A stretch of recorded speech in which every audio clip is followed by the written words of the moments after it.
জাতীয় সংসদ নির্বাচন ও গণভোট একই দিনে আয়োজনের প্রস্তুতি নিচ্ছেন নির্বাচন কমিশনার। আর এজন্য অন্তর্বর্তী সরকারের চিঠিও পেয়েছে ইসি। তবে একই দিনে দুটি বড় আয়োজন কমিশনের জন্য বড় চ্যালেঞ্জ বলেই মনে করছেন সিইসি। কখনো বলছে নিম্নকক্ষে পিআর না হলে তারা নির্বাচন করবে না, কখনো বলছে আগে গণভোট না হলে নির্বাচন করবে না, কখনো বলছে জাতীয় পার্টি সহ 14 দলকে নিষিদ্ধ না করলে নির্বাচন করবে না। তো এক এক সময় এক একটা দাবি আমরা উঠতে দেখছি। সেই জায়গা থেকে নির্বাচনকে ঘিরে এক ধরনের অনিশ্চয়তা তো আছেই। এছাড়া আমরা লক্ষ্য করছি যে ধরুন যারা এই মুহূর্তে সরকারি নেই, কিন্তু তারা 53 বছরে বাংলাদেশ স্বাধীন হওয়ার পর এখন পর্যন্ত যেই সুযোগ সুবিধা আইন না হওয়া পর্যন্ত গণভোট ইস্যুতে কমিশন কিছু করতে পারবে না বলেও জানিয়েছেন তিনি। আইনটা হলে আইনের মধ্যে বলা থাকবে এই জিনিসটা এটার মধ্যে হানা করতে হবে এবং প্রসিডিউরটা বলা থাকবে।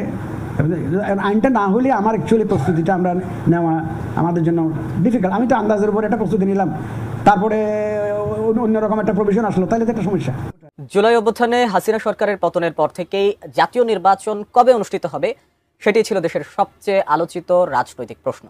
তবে সম্প্রতি ইসি সেই প্রত্যাশিত জাতীয় নির্বাচনের রোডম্যাপ ঘোষণা করলেও নির্বাচন ঘিরে রাজনৈতিক দলগুলোর মধ্যে এখনো মতবিরোধ রয়ে গেছে। ফলে নির্বাচন নিয়ে জনমনে আবারও সৃষ্টি হয়েছে সংশয়। 30 সেনা সদস্যকে বিশিষ্ট সেবা পদক প্রদান করা হয়।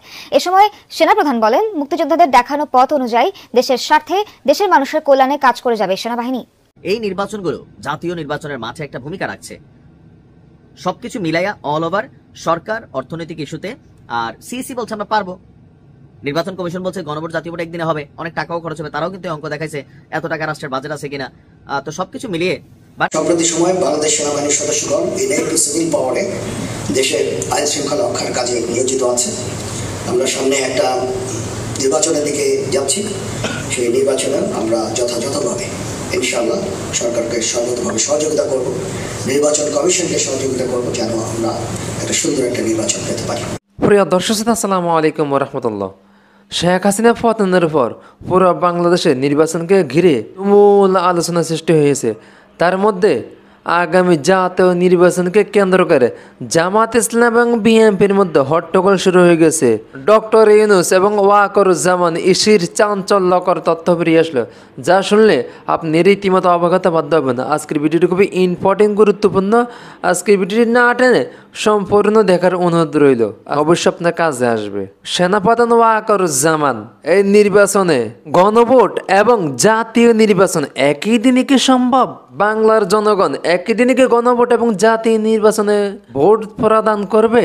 আপনার কি ধারণা প্রিয় দর্শক? তাহলে চলুন কথা না বেরিয়ে আমরা সকালে মিলে স্ক্রিনে চলে যাই। জামাতের যিনি আমির আছেন তিনি আজকেও একটা ওয়ার্নিং দিয়েছেন। ওয়ার্নিংটা ছিল এমন যে গণভোট যদি নির্বাচনের দিন হয় তাহলে কি হবে? জেনোসাইড হবে। জেনোসাইড বুঝছেন তো, মানে গণহারে মানুষ মইরা টইরা অস্থির একটা অবস্থান হবে নির্বাচনের দিন যদি গণভোট হয়। বা এটা নিয়ে জামাতের লাগাতার একটা কর্মসূচি ছিল, কিন্তু ইউনূস সরকার বা ডক্টর ইউনূস জামাতের এই সকল বক্তব্যকে পাত্তা না দিয়ে নির্বাচনের দিনে গণভোট আয়োজনের জন্য সিদ্ধান্ত নিয়েছেন। আর এই দাবিটা ছিল বিএনপির যে গণভোট হতে হবে নির্বাচনের দিন। তবে সরকারের পক্ষ থেকে বেশ কিছু বক্তব্য ছিল। আমাদের ইসি যারা এই নির্বাচনটাকে পরিচালনা করবেন তারাও বলছিলেন যতই চ্যালেঞ্জ হোক গণভোট নির্বাচনের দিনই তারা করার সক্ষমতা রাখে। তারপর আমরা এটা নিয়ে দেখছি যে 17-18 নভেম্বর থেকে একটা বড় ধরনের কি বলা হয় যে প্রতিবাদ, যমুনা ঘেরাও বা সেখানে অবস্থান, অনেক কর্মসূচি জামাত দিয়ে রাখছে। ডক্টর ইউনূসকে নিয়ে আঙ্গুল বাঁকা সোজার অনেক কথা বলতেছে, কিন্তু ডক্টর ইউনূস অন ফায়ার। এমনকি ওনার এই সিদ্ধান্তটা এটা বিএনপির পক্ষেই গেছে। আর ওনার যে মন্তব্য, এবার দেখুন আজকে অলরেডি এটা নিয়ে আর হাঙ্কি পাঙ্কি করার সুযোগ নাই, কারণ অলরেডি সরকারের পক্ষ থেকে নির্বাচন কমিশনে চিঠি চলে গেছে। একই দিনে গণভোট এবং জাতীয় নির্বাচন এটার প্রস্তুতি নিতে নির্বাচন কমিশনকে চিঠি দিয়েছে ইউনূস সরকার। সরকারের সিদ্ধান্ত অনুযায়ী একই দিনে গণভোট করতে হবে। মাঠে কি হচ্ছে এগুলা মাথায় নেওয়ার দরকার নাই। আর আজকে এই তথ্য জানিয়েছেন ইসি সচিব আক্তার আহমেদ। তিনি বলছেন যে সরকার চিঠি দিয়েছে, চিঠিতে লেখা আছে গণভোট করা ইসির দায়িত্ব। এক্ষেত্রে একই দিনে জাতীয় নির্বাচন এবং গণভোট করার জন্য বলা হয়েছে। প্রধান নির্বাচন commissioner CEC am Nasir Uddin সম্প্রতি বলেছেন সরকার থেকে আনুষ্ঠানিক নির্দেশনা পেলে গণভোট নিয়ে পরবর্তী সিদ্ধান্ত নেওয়া হবে।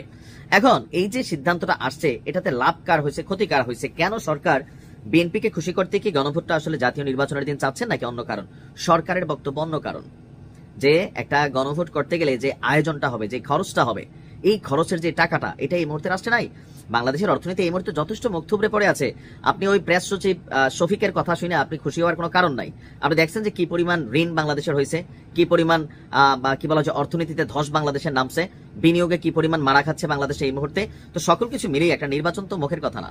তো সরকারের বক্তব্য এই মুহূর্তে কৃচ্ছতা সাধন, অর্থাৎ অপ্রয়োজনীয় মেগা প্রকল্প বয়কট করা হচ্ছে, অপ্রয়োজনীয় রাষ্ট্রের যে খরচ এগুলাকে বয়কট করা হচ্ছে।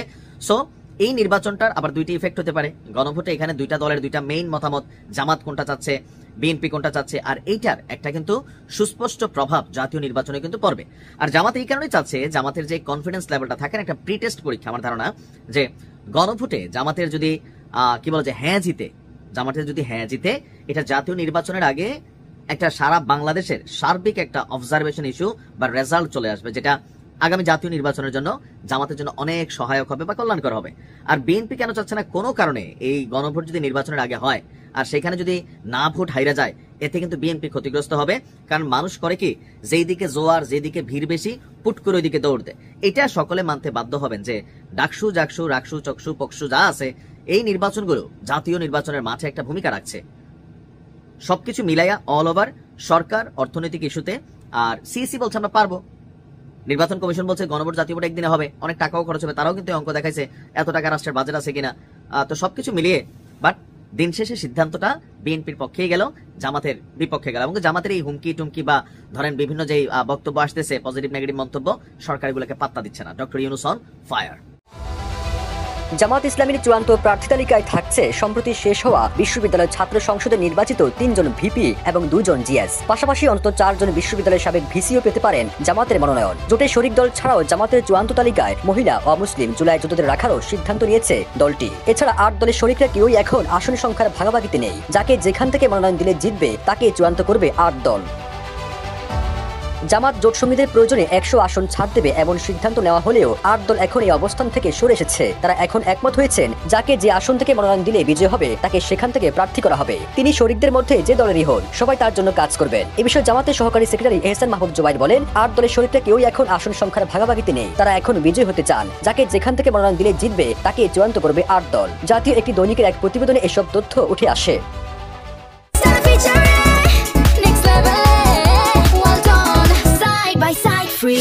ওই প্রতিবেদনে আরো বলা হয়, জামাতের প্রার্থী তালিকায় বড় পরিবর্তন আসবে শরিকদের জন্য। এর পাশাপাশি একজন উপদেষ্টা সহ আরো কয়েকজন সম্মুখসারী জুলাই গণঅভ্যুত্থানের নেতার জন্য এসব আসন ছাড় দিতে পারে জামাত ইসলামী। দলটির ঘোষিত তালিকায় কোনো নারী প্রার্থী ছিলেন না, তবে চূড়ান্ত তালিকায় বেশ কয়েকজন নারী প্রার্থী যুক্ত হতে পারেন। এসব নারী অধিকাংশই উচ্চশিক্ষিত ও সুপরিচিত।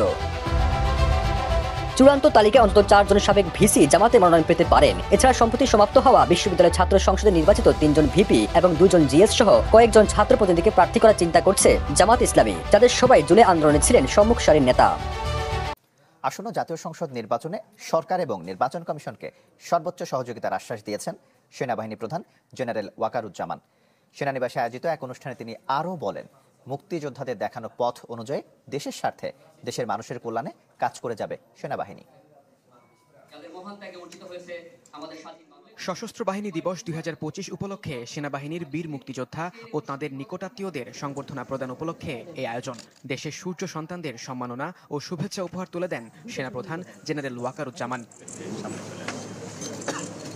একই সঙ্গে 2024-2025 ও 2025-2026 অর্থ বছরে নানা অবদানের জন্য 9 জনকে সেনাবাহিনী পদক, 17 জনকে অসামান্য সেবা পদক এবং 38 সেনা সদস্যকে বিশিষ্ট সেবা পদক প্রদান করা হয়।